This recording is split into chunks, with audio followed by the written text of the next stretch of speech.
Welcome. We'll be starting in just a moment. We're giving people a minute to join the webinar.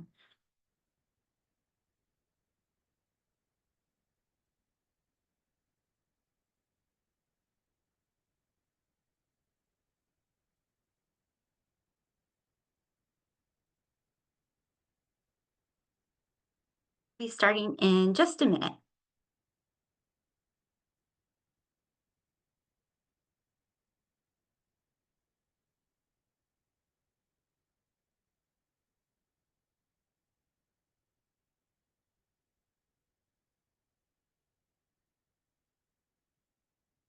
Right. I think we are about at critical mass.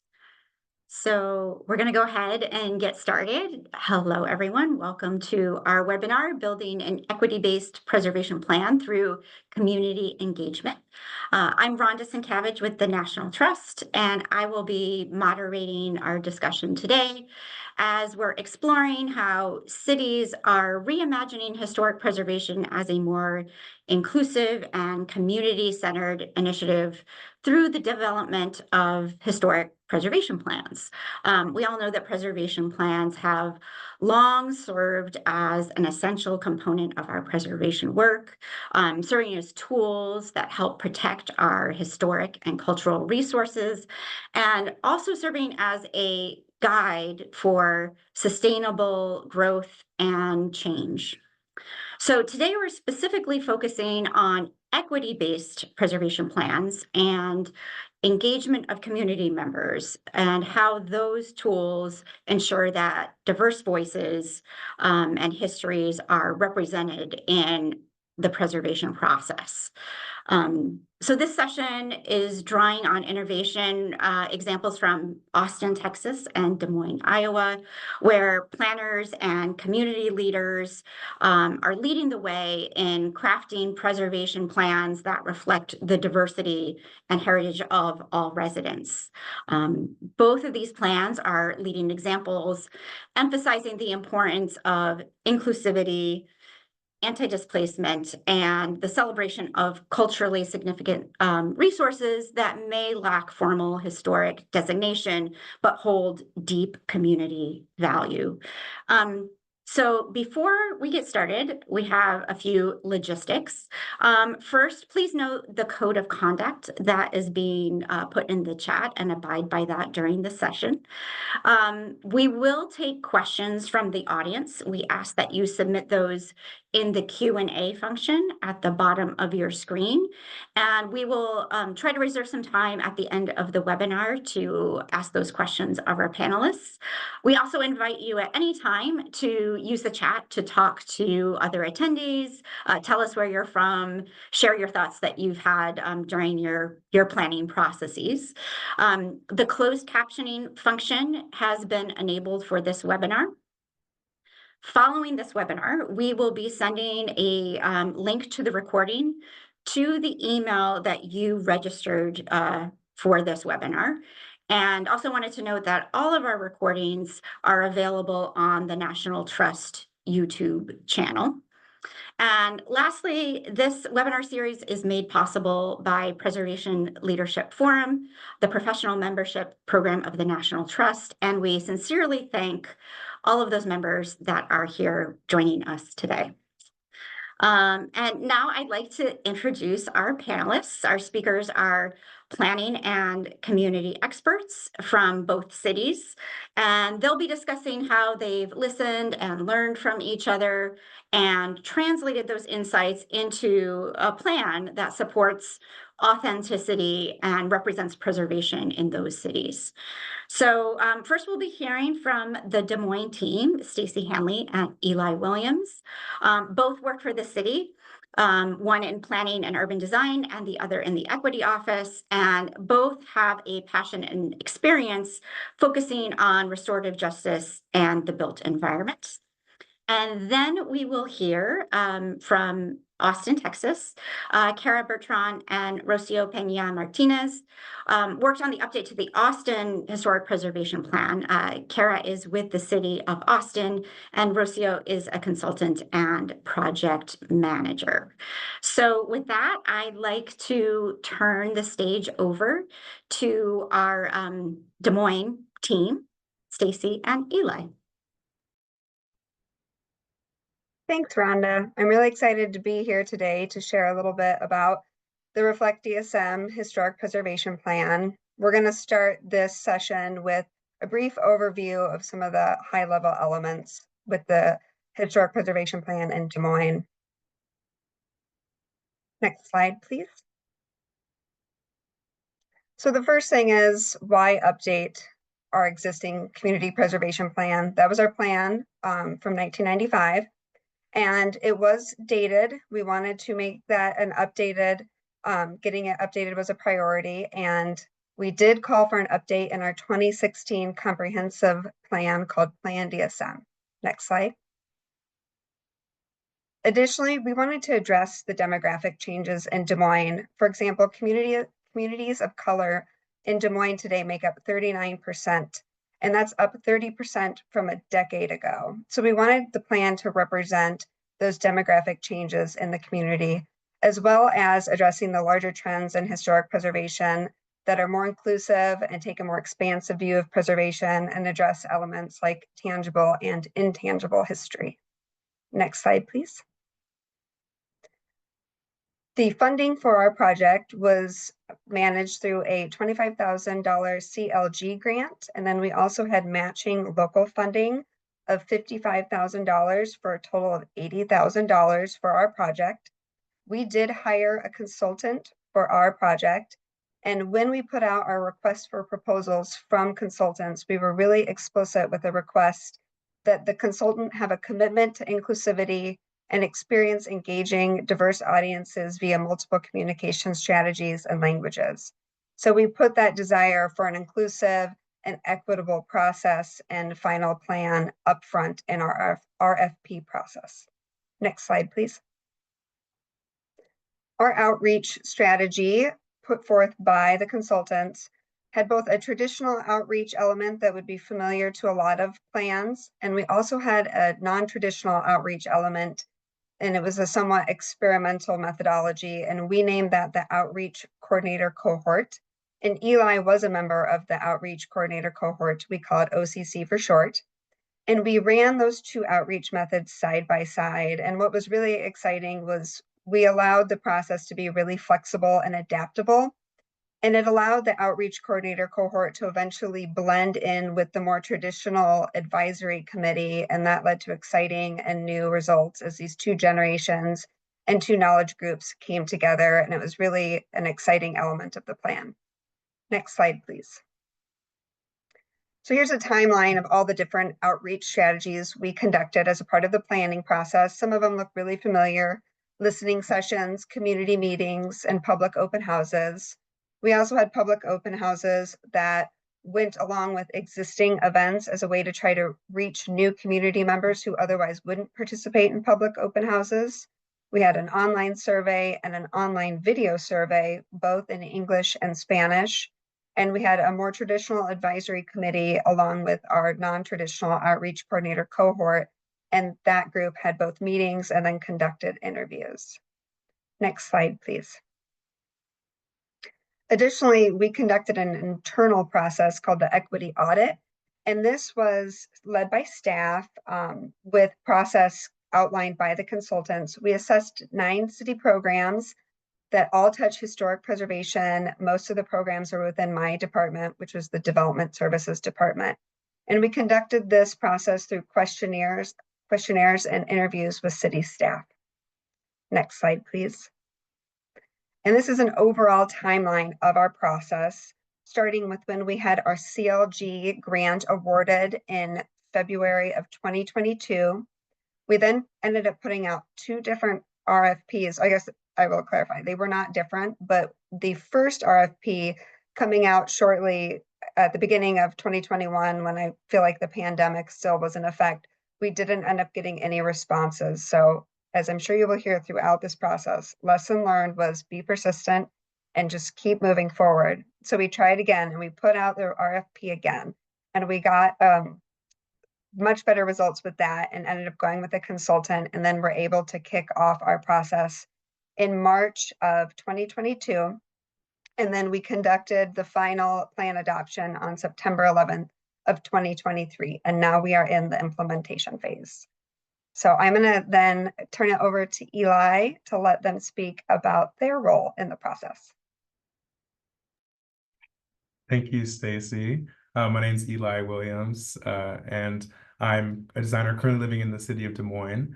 I was raised about an hour south of here and went to school at Iowa State University. So I graduated with a degree in design and community regional planning. I think at that time I realized that planning practices have a direct impact in justice in relation to the built environment. And it's kind of where my passion started for this work. I currently work in the city of Des Moines in the equity office, as Rhonda said, and that's kind of how we connected with the preservation team and some of the different equity audits that they were doing in their plan. And through that, I had heard about the OCC and was intrigued. Previous experience with preservation was not particularly a positive one. Definitely thought of gentrification mostly when I thought of preservation. And so I wanted to be a part of this process and see how we were doing it differently this time and see how I could help with that. So, and in the end, it was truly an invaluable experience. I loved connecting with my fellow OCC members who were all younger than me. So that was fun to be the oldest one in the group for that. And then later the advisory council as well. So we could all kind of get together and share ideas and collectively talk about this experience. So overall, I think it was really gratifying to see the different perspectives of Des Moines and, you know, the intangible places and experiences and festivals that people really enjoy and hold dear to themselves. So I think that's all I have for my part at the moment. I'll turn it over to Cara from Austin. Thank you, Eli. Thank you, Eli. Hi, everyone. Good to be with you this afternoon. Yeah, I'm Cara Bertron. As Rhonda mentioned, I work for the City of Austin Historic Preservation Office. And I'm excited to share about our new equity-based preservation plan. I am honored to be joined by Rocio Pena-Martinez, who served, she'll tell you more about her role, but she served in the community working group that wrote the plan, and she also did outreach around the draft plan as a community ambassador. Next slide, please. So this is a very short timeline, a nutshell timeline of our 3.5-year planning process. We are headed to City Council next week for review and hopefully adoption of the plan. So a huge milestone coming right up. You can see on the timeline that the plan was developed over the course of a year by a community working group that consulted with other stakeholders. We did not hire a consultant to do this planning effort. Next, we had a logistical hiatus for a little more than a year. If you've worked with city government, you may have a sense of that, how that happens. But during that time, we did a low-key, pretty much no budget outreach campaign to raise awareness of historic preservation. So trying to make the tent bigger so that when we did outreach around the plan in a formal way, we would reach more people. Then this past spring, we did a very robust, well-funded community outreach and engagement process.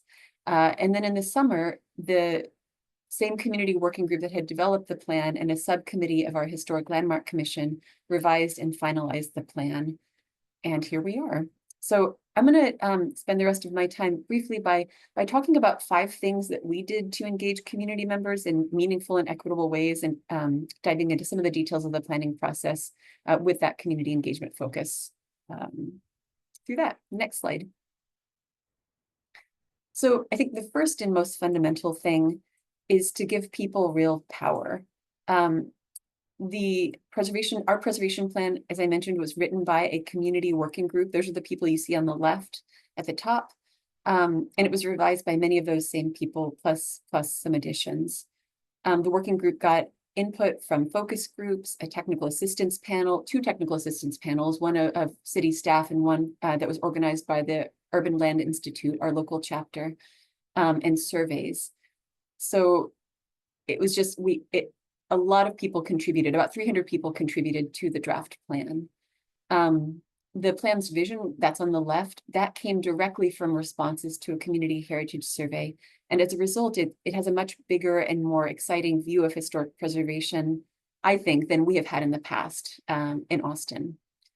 So you can, when you're thinking about your own planning process, you can share power in a number of ways. The things I've listed here, their advisory committees, I think it's good to be really clear about what decisions people are able to make and how people's feedback will be used. So giving people real power, but not overpromising.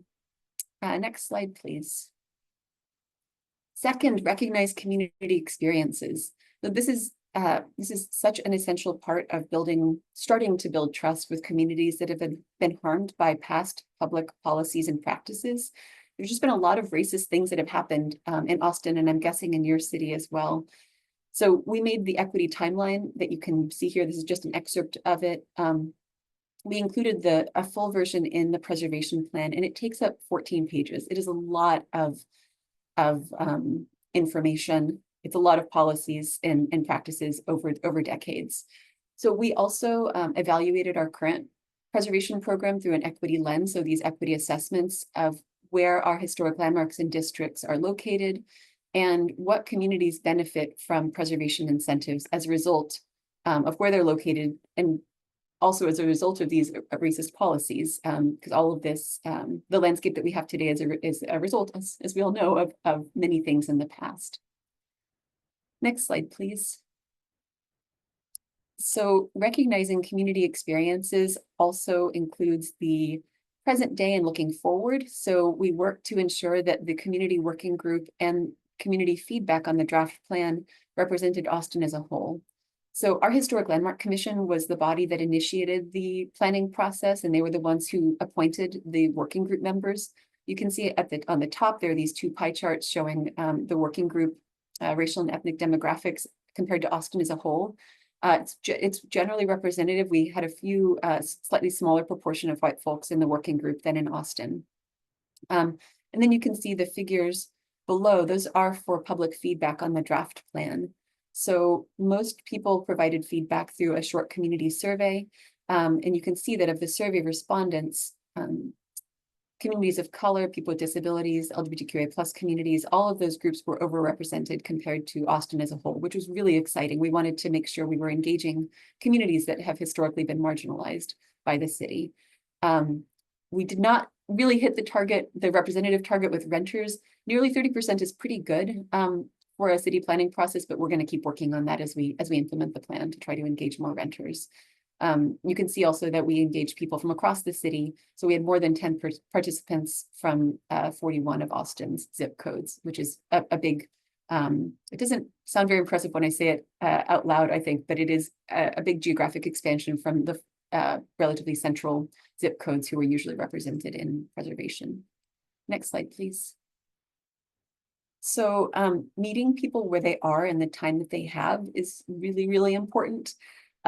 We put our entire draft plan online in a way that made it really easy to comment on the draft plan, but very few people actually went through and made those recommendation by recommendation comments, which makes sense. People are busy. So we had that 5-minute survey that I mentioned, the very short survey. It was available online and on paper, and that's how most people participated. So we tabled at 45 events around Austin.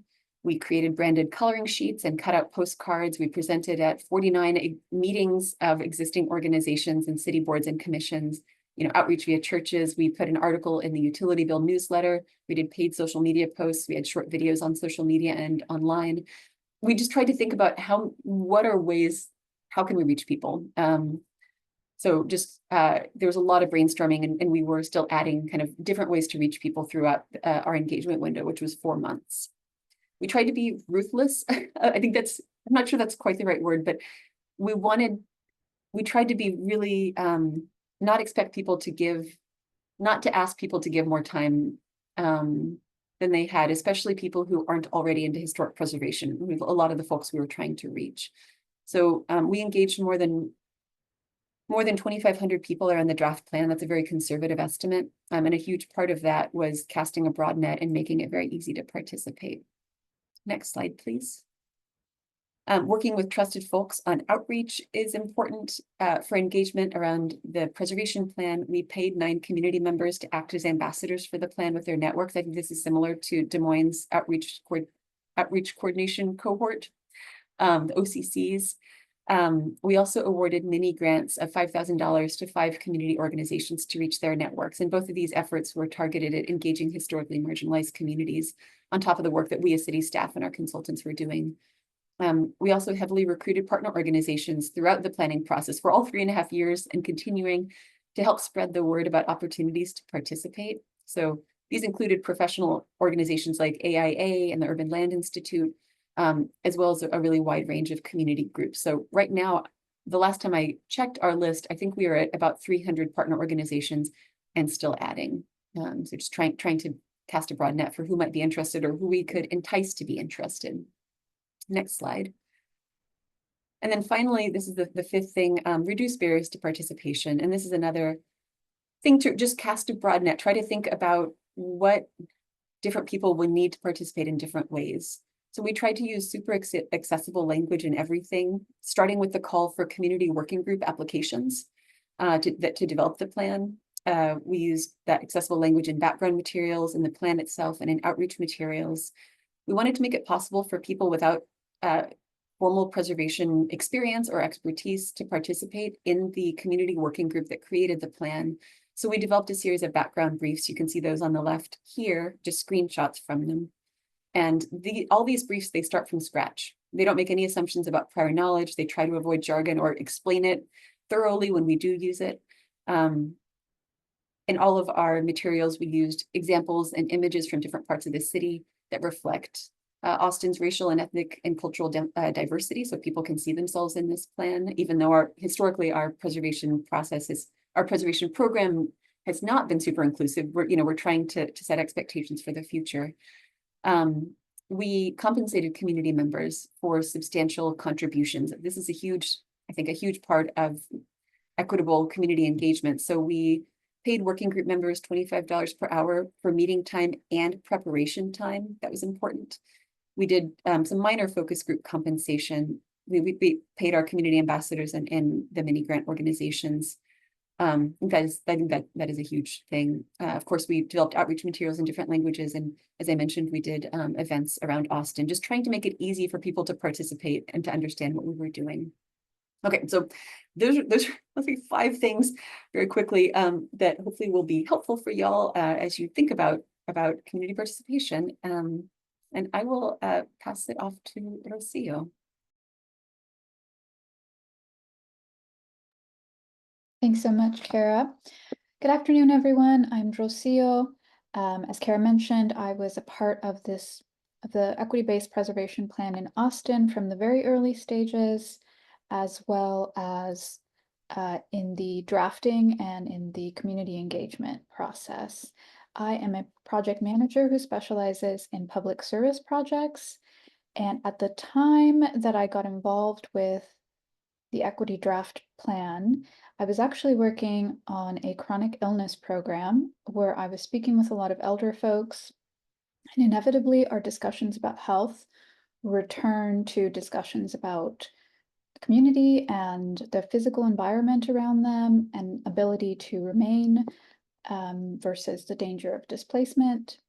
So it was actually my neighbors and patient clients who got me connected to the equity draft plan in their early call for resident input. And once I found myself there, I continued through the process for the 3.5 years because of the potential that I saw as a resident of one of the target neighborhoods and a community member interested in health and well-being. I saw so much potential for this plan to have impact for those communities. And you'll hear more about my community engagement role in our discussion, I believe.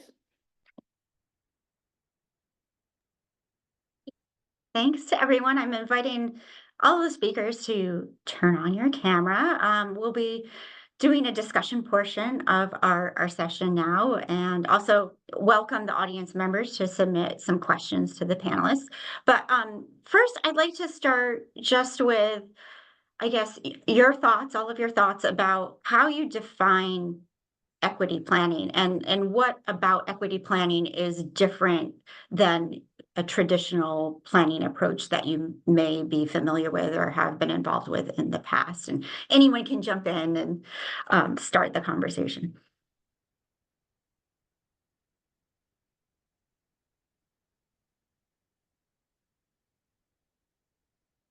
I can start. I think a willingness to listen is really important and to be open to what the community has to say. I know with Des Moines, we had with the outreach coordinator cohort, it is a mouthful to say, Cara, I agree. So we'll just call it the OCC. We had one idea for what the OCC would be. And when we pitched that to the community and talked about how we would love to have people be involved in it, they came back to us and said, we have a different idea for how we want to see this process evolve. And here are some suggestions. And then we really listened and we pivoted and we kept pivoting throughout the planning process.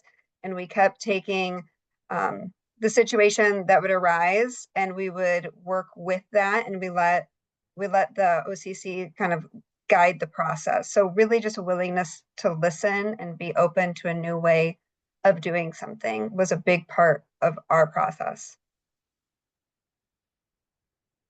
Yeah, I think from Austin's perspective, or my perspective, excuse me, in Austin, you know, equity planning can take there's so many things you can do through the planning process and the plans themselves.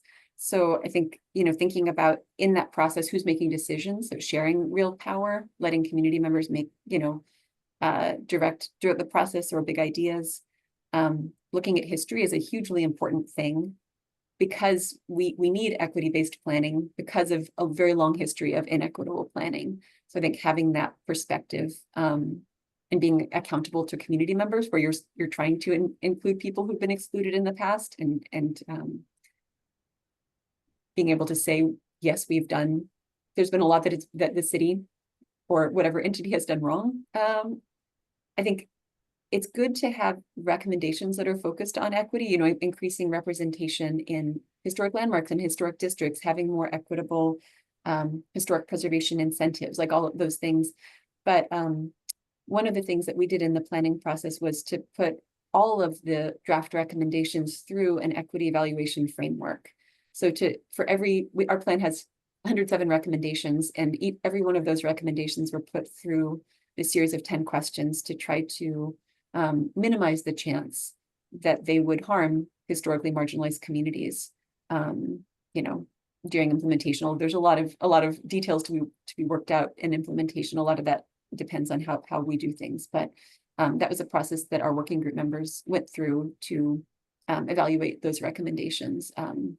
So not just having like, here's our equity section of the plan, it's to be like, okay, we want all of this plan to benefit or at least not harm communities that have historically been marginalized. I can share as someone who was very new to the planning aspect and preservation as well. I had more familiarity with equity processes and equity discussions. So I was quite nervous that there would be a clash or a tension in trying to create a plan which has its own existing industry and language really with this added equity lens. And there were some moments, I think, of tension, particularly at the beginning, but part of the reason that I stayed on was because the difficult discussions were had and a lot of care and planning was put into having room for those difficult discussions and for just the time that it takes to figure out and pivot. As Stacey was mentioning, maybe your outreach group comes back and says that they want to do things differently. So having all of that time and care made it possible to meld the two things for me as a resident and member. I think I would echo Rocio's statement as well. Having been mostly from a equity background and then working more under preservation, I think the really important part for this was the acknowledgement aspect of it, and that there's a lot of apathy in the community towards city processes, because in the past it's been merely, a take relationship.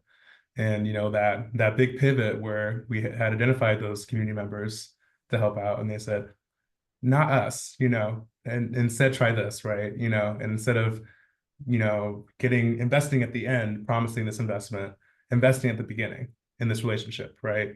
And showing the value from the get-go and throughout the entire time, I think was a really important part of it as well. And I could see that amongst other OCC members and people who were in the process as well. So seeing how great it was to be actually listened to, especially mostly youth who don't typically get listened to by adults that much. So having their opinions be valued throughout the entire process, I think was a great experience for them. Could I jump in with something real quick? Yeah. I wanted to build on what Eli was saying, because I know my overview of the process for Des Moines was brief. And so one of the big things with the outreach coordinator cohort was that we had envisioned it as a group of community leaders within their respective communities. And when we held the are you interested in being a part of this kind of outreach meeting and getting to know you, we had a community member say, my community doesn't trust the city. It has been a relationship that is typically taking and not giving back. And that was, it felt like a setback in the moment. And then they said, what if you invested in the community and made this a mentorship program? What if you went to students? What if you did something like that, where you made it a two-way street, where the city was investing in this group of youth the same, and having them invested in, and then they were investing back with the outreach work. And our outreach coordinator cohort, as a way to be equitable, was a paid position as well. So it wasn't purely volunteer, there was a payment aspect, which was a big part of making it equitable. So then being able to pivot and listen and run with that was a big way we felt like we were working towards making it equitable and taking that feedback that the community gave about our process and then adapting. And then we just kept doing that throughout the whole process. Yeah, that's great. And just a quick follow-up, a lot of you mentioned that you're applying, some equity strategies or equity principles to a preservation process. I think you're a little bit groundbreaking in doing this. So I'm wondering if there was anything that had inspired other plans, other processes that you knew of that inspired, I guess, your development of how these plans were going to come together.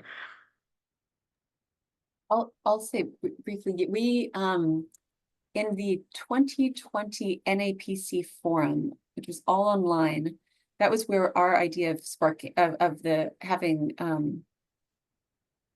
having our plan developed by a community working group was sparked and we heard presentations from the city of Denver, which used a community working group of stakeholders. So they have more professional and stakeholders and historic homeowners to rewrite a section of their code, maybe their whole ordinance, actually.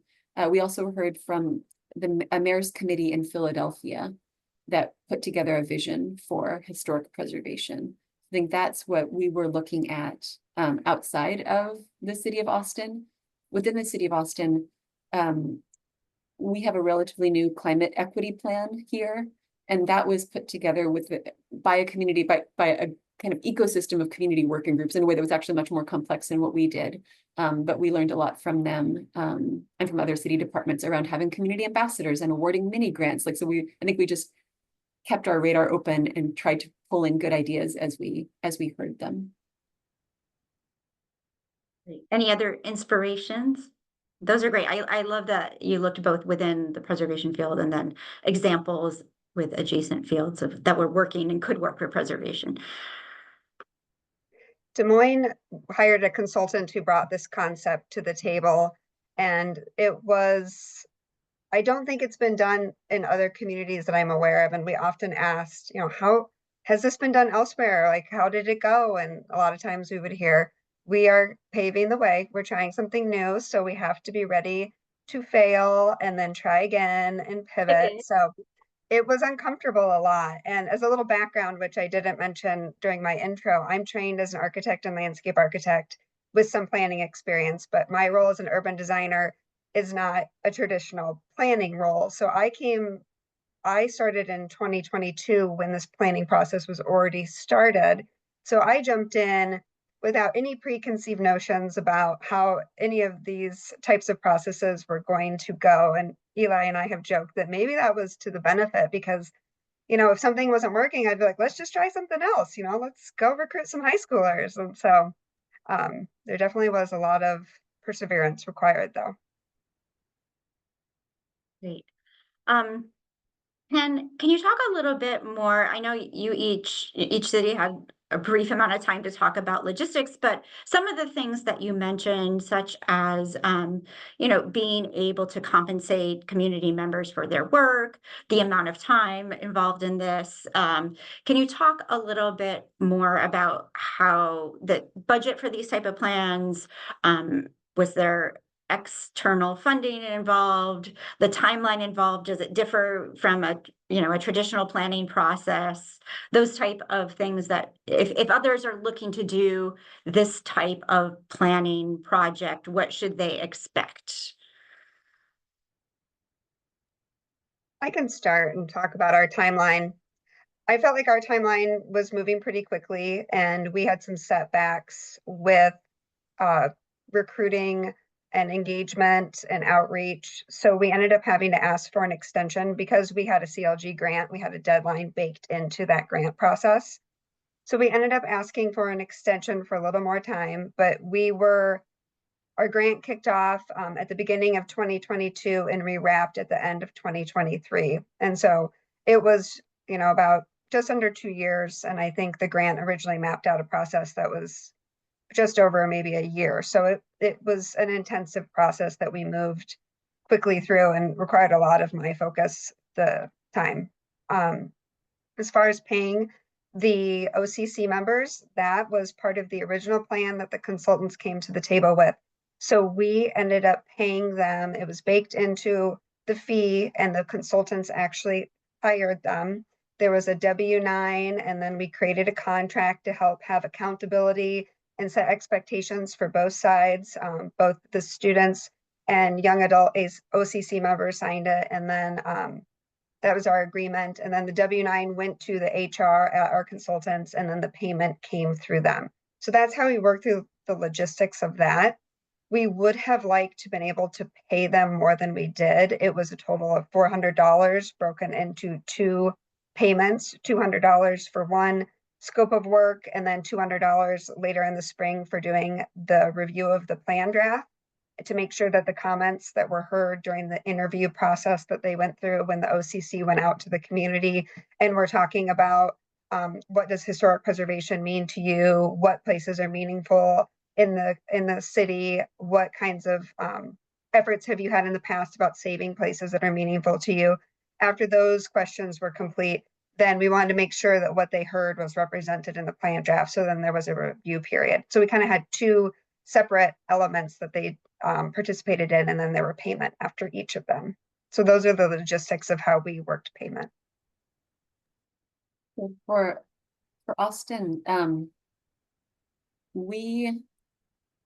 it was a much longer process than any of us expected, and it took a lot more time than any of us expected. And as I mentioned, we hired professional facilitator to facilitate the working group meetings as the plan was created.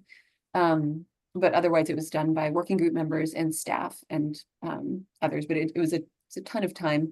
I think particularly those background briefs and kind of just making sure that that everyone was looped into the process. There was always lots of things going on as the plan was being developed, So in terms of funding, we also received a CLG grant. It was $30,000. So about half of that went to working group compensation and half of it went to our facilitator. The city's displacement prevention division in our housing department contributed an additional $10,000 to help support a ULI technical assistance panel on affordability and older housing. Just it overlapped with their interests, which was great. And then after that first phase, so that was that first phase was a ton of work done for $40,000. And then when our local nonprofit Preservation Austin led a successful advocacy campaign to City Council and City Council created a new staff position to manage the plan, which is the position that I hold now, and also allocated $160,000 for outreach and engagement. So it was a very well-funded engagement effort.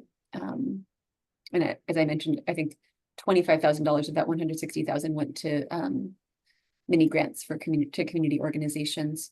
We had our working group members, we paid them $25 per hour, and they registered with the city as vendors. So if they were paid more than, I think, $600, they'll get a tax form. Otherwise, it's self-reported. Yeah. There's a lot more logistics, but I don't know how many. I don't want to spend the rest of this time talking about this. Logistics. There's because the meaningful community engagement is such a key part of the planning process and what we wanted to focus on today. I wanted to ask, fire, I guess, a couple of questions at a number of you. There was someone submitted a question in the Q&A about, how did you determine what those tactics would be? I'm also curious, Stacey, you mentioned some pivoting involved, and, all of you, what were things that worked well or didn't work well? The trial and error thing, I think, those in the audience can learn from you what worked well, what didn't work well. And then, Austin team, the graphics were so impressive of how the demographics really represented, of those who participated, represented the makeup of the city. And I'm curious about how you did that, because I know others struggle to find that type of interest in participating in this type of process. So is there anything that you can share with us about successful tactics, about how you got sort of a representative makeup to participate in the plan? So lots of questions. Go ahead, answer what you would wish. Sure. I'll let you. Yeah, I'll let you. I can start us off by saying what may have attracted some community members to want to participate in the program. I think the early recruitment was done via city outlets. So for interest groups, people who already were interested in preservation, which of course had its own related motivation.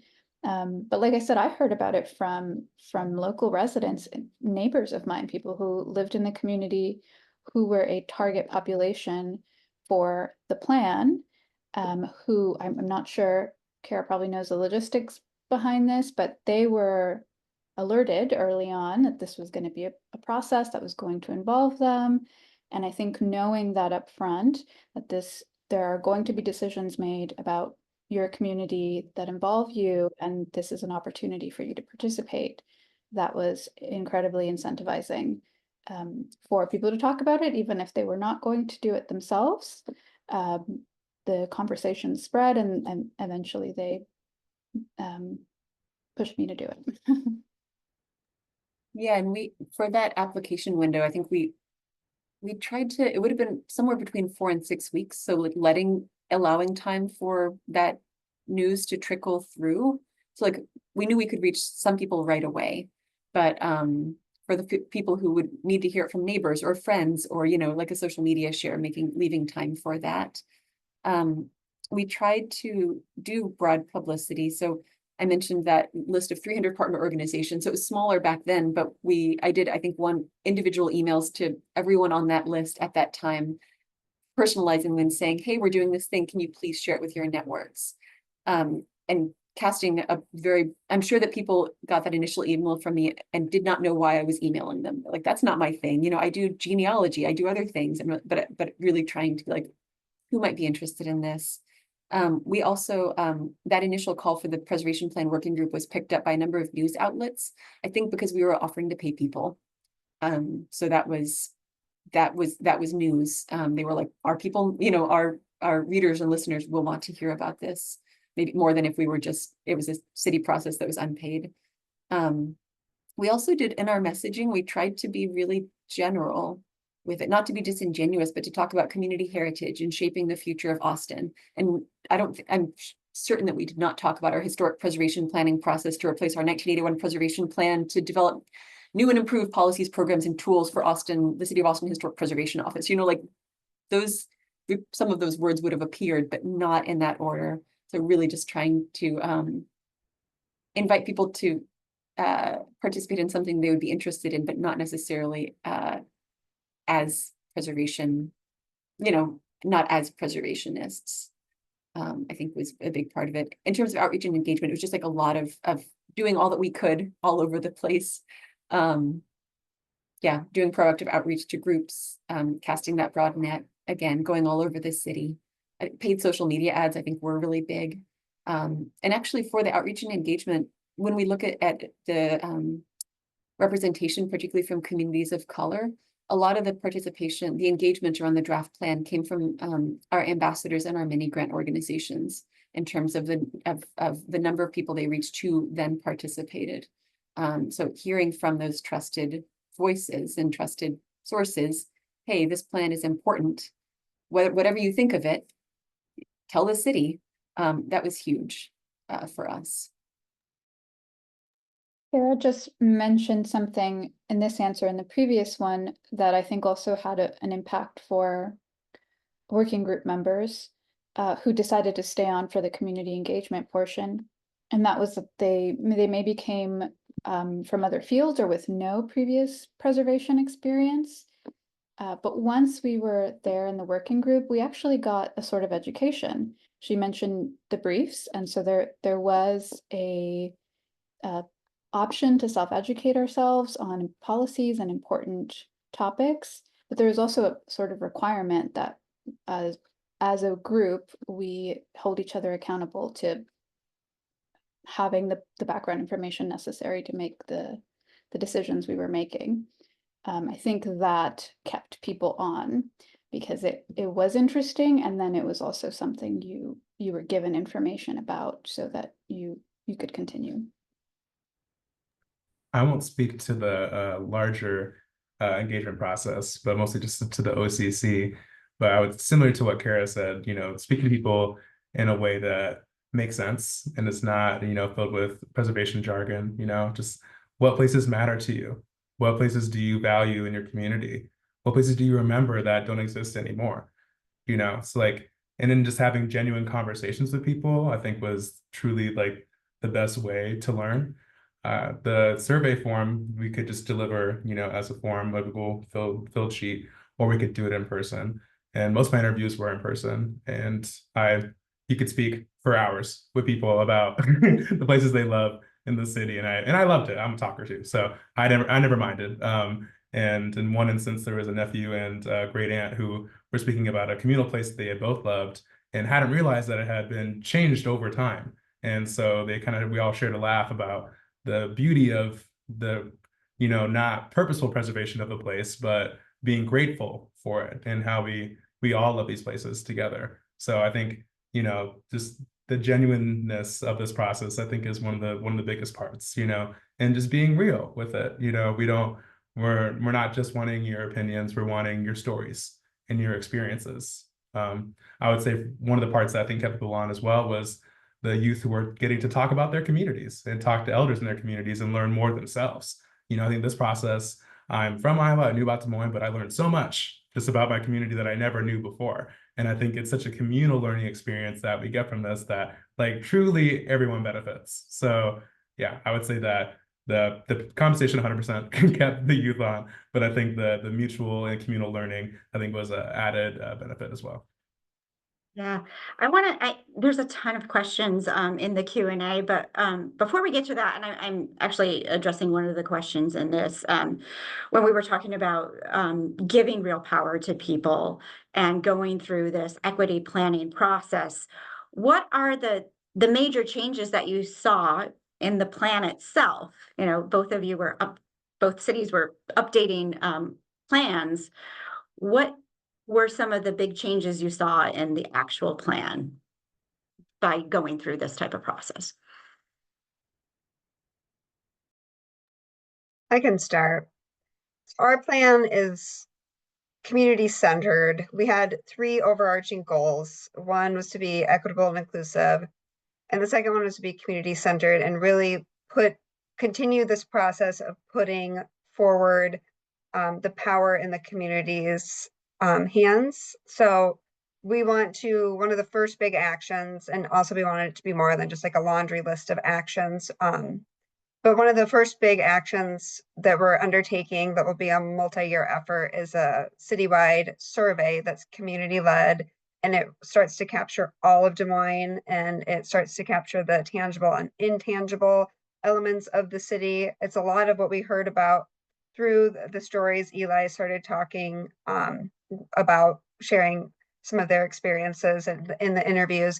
So we want to continue that process. So that became one of our big first focuses, is continuing that community-led understanding of our city. And then just always having everything be through the lens of community-centered and equitable and inclusive were the other big elements, and that we're not focusing so much on the built history that has been traditionally recognized in the past. It's traditionally more white and male, but start to recognize all of Des Moines. And a lot of the stories we heard through the OCC process, and there was some element of oral history gathering, and then, but it was very informal. So many spaces that are valued in the city are these communal spaces, a lot of park spaces, a lot of spaces where children and families spend time together.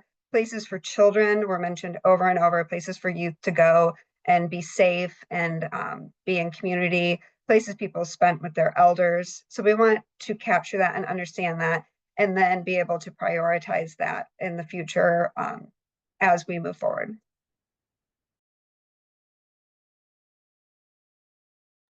I think for Austin, having a community-based, community-authored plan with a lot of engagement meant that it made the plan's scope a lot bigger in an exciting way, like that vision for preservation that I shared on one of my slides, which I could repeat from memory, but I'm not going to. Y'all were able to read it yourselves. But you know, that was community members saying, here's what we want preservation to be. I don't think we would have gotten something as bold or as kind of cross-cutting from a consultant, and I don't think we would have felt empowered to do that as city staff. Like that's so having community members say we want preservation to be much bigger, and we want it to be a more active part of other parts of Austin life. We want it to be a way for people to come together, you know, in this active way. One of the goals of the plans, we have 14 goals and 107 recommendations, and one of the goals is to stabilize communities. And that's something that talks about keeping people in place, not necessarily in historic landmarks, just like recognizing the value of longtime residents, renters and homeowners. And there are recommendations under that look at how to provide resources to those folks, how to keep older buildings standing that are, you know, home to lots of longtime residents, and also provide more market affordable housing. Designation is really not discussed in that section, but I think that's part of the plan that would not have come from a consultant. The plan also talks about cultural heritage, like legacy businesses and murals, places that have been lost. I think also, just in terms, practically speaking, I think having this community-based process has increased the number of people who are paying attention to historic preservation. It has given us more credibility, and with the plan, gives the plan itself more credibility. I think it led to greater community participation in the draft, drafting that review. And we are hoping that it leads to broader community support in general, so that we can get more recommendations implemented, that especially the ones that require resources. So hopefully this is the start of or continuing good work in building support as part of this long game for having a really robust preservation program here. I'm looking at the clock, and I'm seeing that we're sort of running out of time. There are so many great questions that were submitted, and as Priya mentioned, we might try to follow up with you panelists to provide some answers to these questions. And also, Priya, I'm going to ask you to include the links again to the plans themselves. I think that they speak for themselves, like the wonderful results from this process. So if you could throw those in there, and then we'll close out with just, I guess, a final thought about others who are thinking of doing this process, what advice might you give them? You know, are there any lessons learned that you might pass along for those who are looking to update their 30-year-old preservation plans? I'd say be comfortable pivoting. And I think allow the process to be fluid. I think the nature of doing planning in a different way is rejecting the traditional practice of the rigidity that is so normalized with it. You know, if you're trying to get a plan that is representative of the whole community, then it will take time, and maybe more time than you planned, and it will take different methods than maybe you originally planned for. And that's okay. I think that's allowing space for that is the most important part. Building on what Eli said, really one of the most exciting things that happened with our planning process was when, as a part of the mentorship for these high school students, and we coordinated with the Iowa Jobs for America's Graduates program, or the IJAG program, within one of our local diverse high schools in Des Moines. And we invited the IJAG class to come join one of the traditional advisory committee meetings. We never in this process envisioned those two groups coming together. And so we thought, what a great way to have these students experience what this planning process is. The mayor and several city council members were part of the advisory committee, a lot of traditional preservationists and community leaders. So we brought them together, and the takeaway from both groups was just astounding. The more traditional preservationists were so excited to have what were mostly younger people than them in the room sharing these new diverse ideas about what historic preservation is. The Hoover High School students brought their yearbook photographer. So those posed photos I had were from the Hoover High School yearbook. So this process made it in their yearbook, and everyone was so excited to be in community together, learning from each other and sharing. So that was not planned from the initial process, but from that moment when we had that awesome meeting, we brought them together for the rest of the time. So I would say, if you're having a group of like this community group, integrate it with those more traditional members, bring the two generations together, bring the diverse groups of people together, because there was so much synergy and it was very dynamic. I would say expect a lot of learning and be prepared for that. However you personally prepare for learning, sometimes you will be sharing your expertise, but inevitably in a project of this scope that involves so many different people from different backgrounds, you will encounter someone who has expertise that you will learn from. I think I'm just going to echo what other folks have said, which is in that lesson, lessons learned is to allow a lot of time for this process. That this is not something, and in the various steps of the process, and to be flexible, to be able to pivot, to be like, oh, we thought this was going to be a 2-year process or a 1-year process, and instead it is longer. It will be longer. Build in that hopefully a sense of flexibility. I think just to invite everyone, and then also provide the tools for everyone to participate. That seems so important. Like, it doesn't matter if we're inviting everyone if we're not using clear language or graphics that are representative of the community that we're inviting, or that we're not going to those neighborhoods, or we're not sharing on social media, lots of ways. But I think just to figure out how to make those invitations real, and then to back them up with tools that people can use to understand what we're doing and why it matters to their lives. Yeah. Well, thanks to all of you. I know that we can all tell that this was a genuine work of passion, not something that you're checking off a box. This is something that you all, a lot of effort, a lot of time to make sure this happened in the right way. And like I said before, you are leading the charge here. I hope that our audience will learn a lot from your experience, and that we see more and more communities doing this type of updates to their preservation plans. We're going to close out. We have a couple upcoming webinars for the rest of the calendar year. On December 5th, we'll be doing a webinar on building connections to the traditional trade decades through training and featuring our National Trust Hope crew. And then on December 12th, we have Revitalization and Culture, Revitalizing Historic Black Neighborhoods. And this is part of the African American Cultural Heritage Action Fund conversation series that we've been doing all through 2024.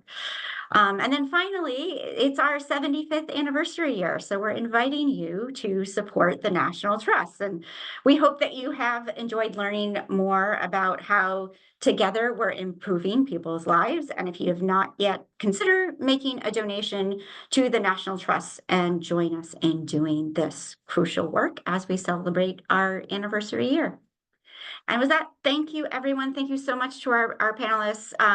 Thank you to the audience who submitted so many wonderful questions. Like I said, we'll try to find some way to get some of those answers to you. Be on the lookout for your email with the link to this session and any follow-up from that. So thank you to everyone. Thank you.